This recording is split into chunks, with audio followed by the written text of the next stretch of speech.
Halo teman-teman ATLM Indonesia, di mana saja berada. Kali ini kita membahas dasar fotometri dalam kimia klinik. Bersama saya Ahmad Lab di channel ATLM Indonesia, channel yang memberikan informasi dan seputar wawasan tentang ilmu laboratorium medik, terutama bagi mahasiswa-mahasiswi teknologi laboratorium medik. Oke, langsung saja kita bahas materinya, yaitu dasar fotometri di kimia klinik.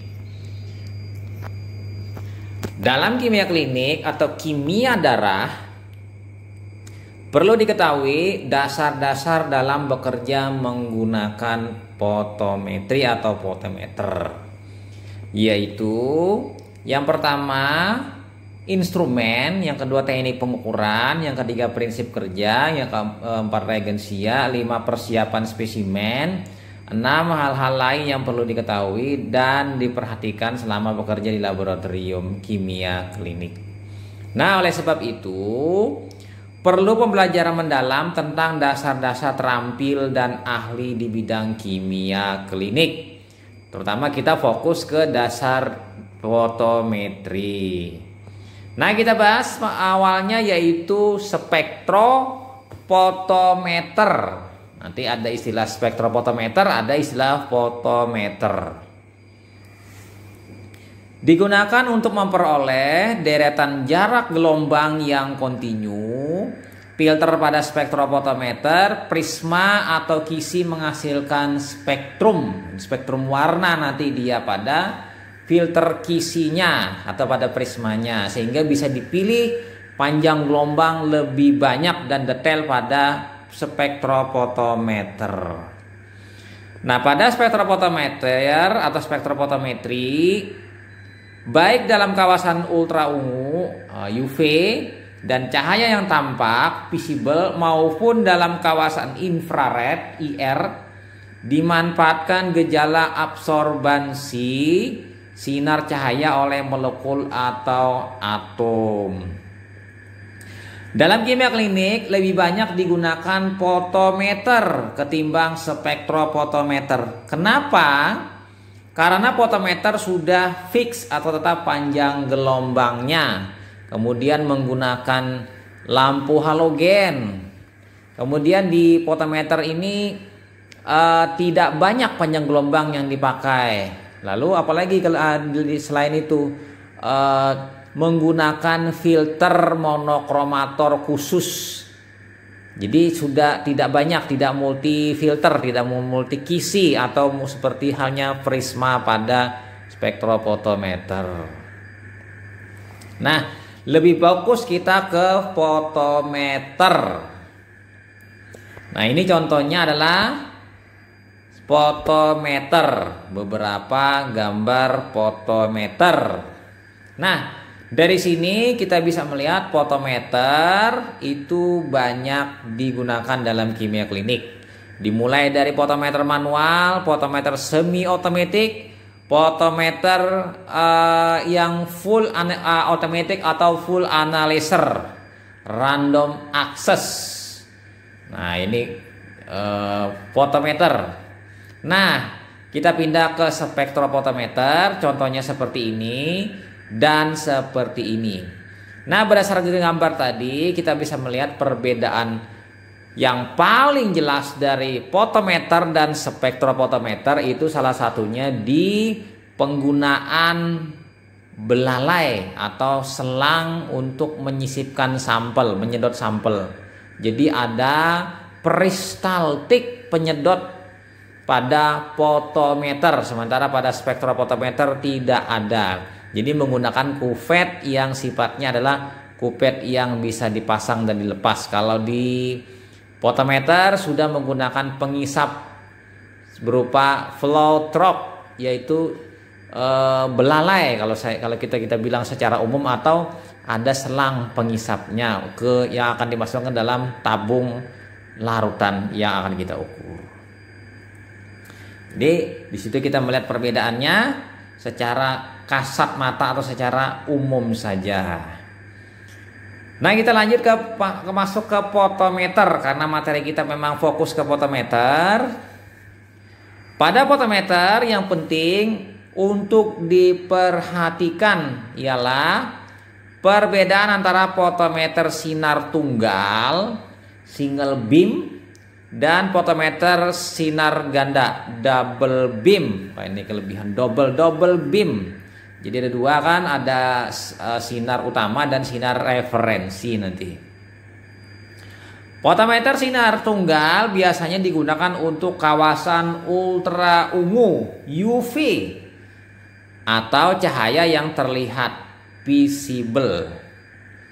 Nah, potometer sinar ganda dapat dipergunakan baik dalam kawasan ultra ungu dan cahaya yang terlihat maupun kawasan inframerah. Jadi kelebihan sinar ganda ini salah satunya di inframerah. Ini adalah panjang gelombang yang tinggi. Sementara UV kan yang pendek panjang gelombangnya sekitar 340 dan yang tampak itu misalnya anggaplah 548. Sementara di infrared itu di 600-an. Nah, prinsip spektrofotometer, sinar yang masuk polikromatis terdiri atas sinar nyata UV inframerah diubah menjadi sinar monokromatis. Jadi sinarnya itu tunggal, hijau saja, merah saja, atau warna kuning saja atau biru. Oleh monokromator dengan sistem lensa prisma, sinar menjadi sejajar. Nah, oleh diafragma, intensitas warna yang menyinari contoh atau sampel diatur. Nah, cahaya yang diserap oleh sampel setara dengan kadar sampel dan sisanya diteruskan. Kemudian ditangkap oleh fotosel yang diubah menjadi signal listrik dan besaran absorben akan terbaca pada meter pembacaan berupa meter analog atau meter digital. Analog ini jarum, digital itu sudah dalam bentuk angka yang sudah modern. Nah, ini teman-teman ATL Indonesia skema dasar fotometri. Jadi foto multiplayer, kemudian ada rujukan, cermin grid, sampel, kemudian cermin pemotong, jeruji cekung, lampu tungsten, lampu deuterium. Nah, ini contohnya dimulai dari sebelah sana, dari lampu tungsten atau deuterium, jeruji cekung, cermin pemotong, sampel, cermin grid, rujukan, foto multiplayer. Ini skema dasar. Nah, untuk prosedur kerja secara umum seperti ini. Alat dihubungkan dengan sumber listrik dan didiamkan dulu selama 15 menit agar stabil. Ini warming up. Kemudian panjang gelombang yang dikehendaki diatur dan dipilih filter yang sesuai dengan panjang gelombang. Misalnya 546 nanometer. Pada beberapa alat semi otomatis setting telah dibuat per parameter dan alat akan mencari secara otomatis panjang gelombangnya. Kupet berisi belangkon dimasukkan. Kemudian absorben dijerokan dengan menekan tombol zero. Nomor 5, kemudian kuvet dikeluarkan dan diganti dengan standar dan kemudian sampel. Lalu ke-6, absorben standar dan sampel dicatat. Keluarkan kuvet dan dibersihkan, lalu fotometer dibersihkan. Dan 8, setelah selesai fotometer di-off-kan. Ini prosedur umum pada penggunaan fotometer. Walaupun nanti berbeda merek, berbeda spesifikasi dan berbeda kelas fotometernya, maka akan berbeda juga, tapi tidak terlalu jauh. Nah, langsung saja lanjut kita ke bagian-bagian fotometer. Nah, ini bagian fotometer yang secara umum yang lebih bagus, yaitu sumber cahaya. Cahaya itu polikromatis, sinar putih nanti dia. Oleh monokromator dengan adanya celah diubah menjadi sinar tertentu. Misalnya sinarnya warnanya hijau. Ini 546 nanometer. Oleh sistem optik nanti diteruskan, ya kan? Lalu ditembakkan ke dalam selarutan sampel, ya kan? Dan ditangkap oleh fotodetektor, fotodiode. Diterjemahkan dalam bentuk meter digital atau meter analog berupa absorben atau berupa kadar yang sudah ada setelah melakukan perhitungan oleh alat atau perhitungan nanti secara manual. Nah, ini kita bisa lihat di sini 1 sumber sinar, 2 sumber sistem lensa, 3 diafragma, 4 filter, 5 monokromator, 6 kuvet, 7 detektor, 8 amplifier, 9 saklar analog, 10 saklar digital, 11 display berupa layar.